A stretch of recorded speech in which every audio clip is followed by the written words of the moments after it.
নমস্কার, আমি সুস্মিতা দাস। সুস্মিতা আর্ট ক্রিয়েশনের নতুন ভিডিওতে সবাইকে স্বাগত। সবাই কেমন আছো অবশ্যই জানিও। সামনেই পুজো, তাই সবাইকেই ভালো থাকতে হবে, তাই তো? আজ চলে এলাম জারবেরা ফুলের টিউটোরিয়াল নিয়ে। তবে হ্যাঁ, এটা কিন্তু কোনো গলার কানের সেট নয়, এটা হলো চুলের কাটা।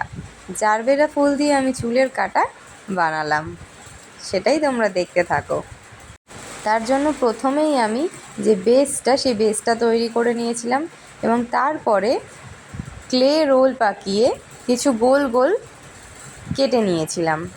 তারপরে সেটাকে পাপড়ি করে নিয়েছি এবং পাপড়ির ওপরে কিছু সূচালো কিছু দিয়ে এরকম দাগ দিয়ে নিচ্ছিলাম। এতে সুন্দর লাগে বেশি এবং কালার করতেও খুব সুবিধা হয়। তারপরে প্রত্যেকটা পাপড়ি তৈরি করার পর আমি একটা একটা করে পাপড়ি বেসে লাগিয়ে নিচ্ছিলাম। তোমরা দেখতেই পাচ্ছ, ঠিক এইভাবেই আমি লাগিয়ে নিচ্ছিলাম। তবে হ্যাঁ, এটা দুটো লেয়ার হবে। প্রথম লেয়ারটা করার পর আমি আর একটা লেয়ার করেছিলাম, কিন্তু সেই লেয়ারের পাপড়িগুলো একটু তুলনামূলক হালকা ছোট হবে। তো সেইভাবেই আমি পাপড়িগুলো তৈরি করে নিয়েছিলাম এবং ওর ওপরে বসাচ্ছিলাম।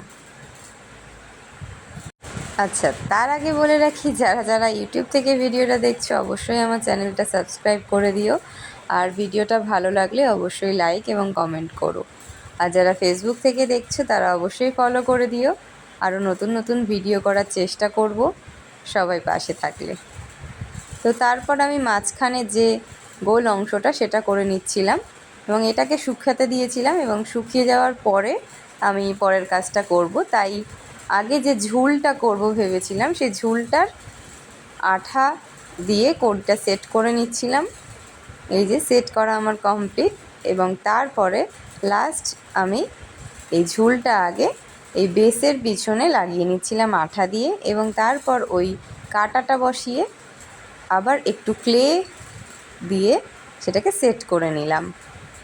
তো কেমন লাগছে সবাই অবশ্যই জানিও, আর ভালো লাগলে অবশ্যই একটা কমেন্ট, একটা লাইক করে দিও।